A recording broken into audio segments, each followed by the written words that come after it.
तर आपल्या शेतात एवढी रात्री कोण जाळ लावते तर ते बघण्यासाठी आपल्या आजच्या व्हिडिओमध्ये शेवटपर्यंत बनत राहा. तर नमस्कार मंडळी, मी दीपक राठोड, तुमचं सर्वांचं स्वागत आहे आपल्या आजच्या एका नवीन ब्लॉगमध्ये. तर आज आपल्याला शेतामध्ये आज आपली हळद उकळणं होती. तर त्याच्यासाठी मी शाळेतून आल्याच्यानंतर मी जात होतो शेतामध्ये गेल्याच्यानंतर हा बघू शकता संध्याकाळचा नजारा.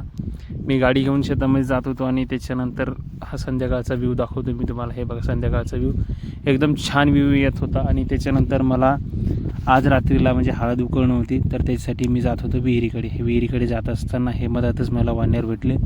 यांचासुद्धा एक शूट घेतला आणि मला बघून ते वानर पळत होते, काही झाडावर पळाले, काही इकडे तिकडे पळाले. त्याच्यानंतर हे एक मस्त माझ्याकडे बघत होता.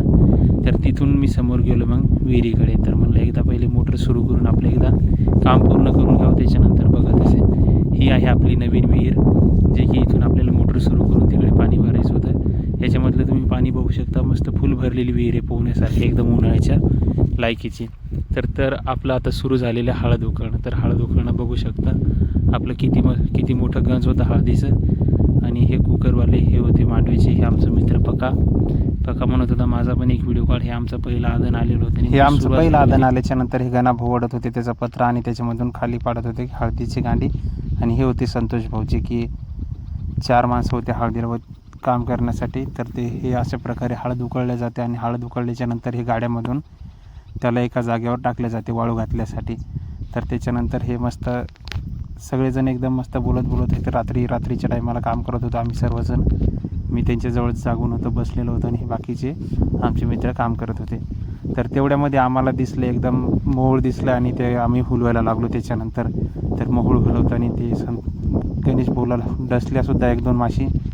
त्याच्यानंतर त्यांनी हुलवल्याच्यानंतर मी घेतलं थोडंसं खायला. हे बघू शकता तुम्ही मोहोळ किती छान होतं आहे. नेमकीच बसलेलं होतं त्या गाडीवर, त्याच्यामुळं एकदम चांगलं होतं. पका भाऊ आणि हे दोघं विचार करू लागले, आता भरपूर रात्र झालेली आहे. दोघं बोलत होते आणि म्हणे आमचं पण सुद्धा पुन्हा एकदा व्हिडिओ काढ म्हणे, मी कुकरावर बसतो. आणि त्याच्यानंतर मोहोळ खाल्ल्याच्यानंतर पुन्हा आम्ही हे सुरुवात केलं आमचं काम. हे बघू शकता ते घनाभाऊ पत्रा ओढते, मी बसलेलो होतो त्यांच्या साईडला.